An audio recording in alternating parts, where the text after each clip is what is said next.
రాష్ట్ర ముఖ్యమంత్రి చంద్రబాబు నాయుడు కూటమి ప్రభుత్వం ఏర్పడిన తర్వాత ప్రతి నెల పెన్షన్ల పంపిణీ కార్యక్రమాన్ని అత్యంత ప్రతిష్టాత్మకంగా తీసుకుని లబ్ధిదారుల ఇంటి వద్దకే వెళ్లి 100% పంపిణీ చేయడం జరుగుతోందని రాష్ట్ర రవాణా శాఖ మంత్రి మండిపల్లి రాంప్రసాద్ రెడ్డి అన్నారు.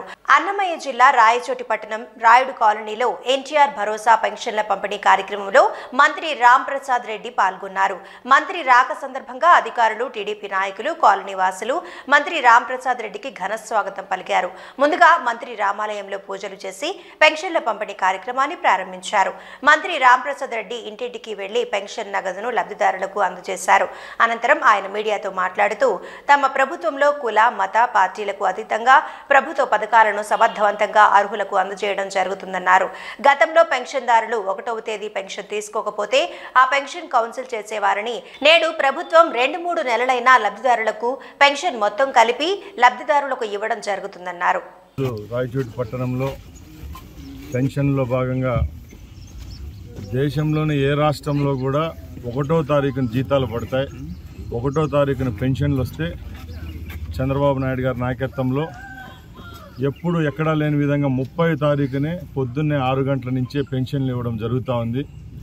కూటమి ప్రభుత్వం ఏర్పాటైన తర్వాత దిగ్విజయంగా 99.4% పెన్షన్లు ఇచ్చిన ఘనత కూడా చంద్రబాబు నాయుడు గారికి దక్కింది.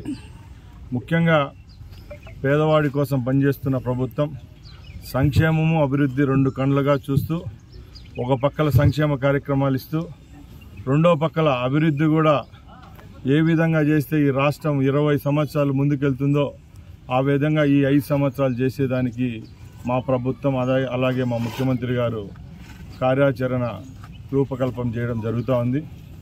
ముఖ్యంగా గత 5 సంవత్సరాల్లో కేవలం సంక్షేమ పథకాలు ఇవ్వడం జరిగింది.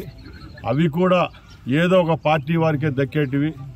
ఇప్పుడు పార్టీలకు అతీతంగా బీజేపీ కానీ, కమ్యూనిస్టు కానీ, తెలుగుదేశం కానీ, వైసీపీ వాళ్ళు కానీ అని భేదం లేకుండా అన్ని పథకాలను అందరి ఇండ్ల దగ్గరికి పోయి ఇచ్చే ఘనత కూడా మా ప్రభుత్వానికి దక్కుతుందని గర్వంగా చెప్తున్నాం.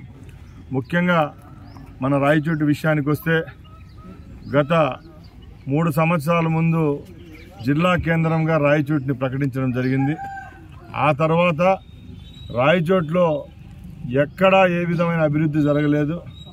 ఈ 5 సంవత్సరాల్లో రాయచోటి పట్టణానికైతేనేం, అలాగే చుట్టుపక్కల ఉండే 6 మండలాలకు ముందు ఎన్నికల వాగ్దానంగా ఏవైతే ఇచ్చామో తాగునీరు విషయంలో, సాగునీరు విషయంలో, అలాగే మున్సిపాలిటీలో